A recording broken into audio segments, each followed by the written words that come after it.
先講下點解我哋會嗰部機會翻落地下，因為會有一個所謂呢、個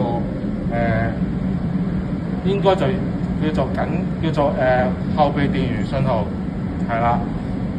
咁呢個後備線上我哋係收contact 嘅，係啦。所以你見如果呢個 contact 通咗，咁我就會跟你呢個指令叫部機翻晒落地下。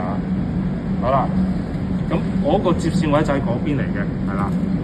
咁啊，接線位就係頭先你呢度啦。咁頭先大家都翻過啦，咁我就翻嚟呢度嘅。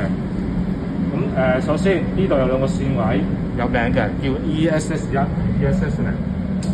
咁如果就咁睇咧，我就翻落嚟咧，呢個 relay 就叫 ESS 同 ESS 0嘅。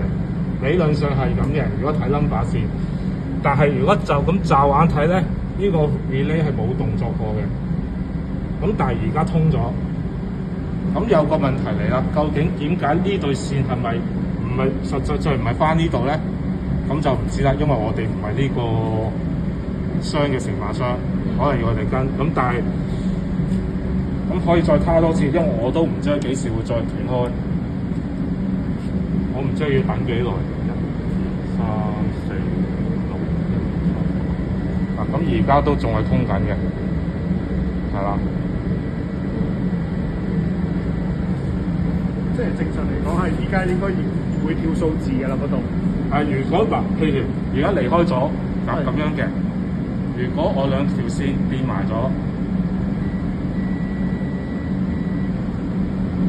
我兩條線變埋咗，咁會響標嘅。係。咁着晒嚟，咁就代表通咗。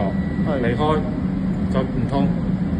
咁如果我咁樣墮落去，咁即係呢對線通咗，明唔明？即係呢度，因為呢度通咗，所以我就會見到你呢個見到條線通咗，就好似個標咁。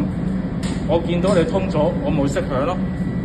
我部 lift 嘅就我見到條線通咗，我咪識做嘢咯。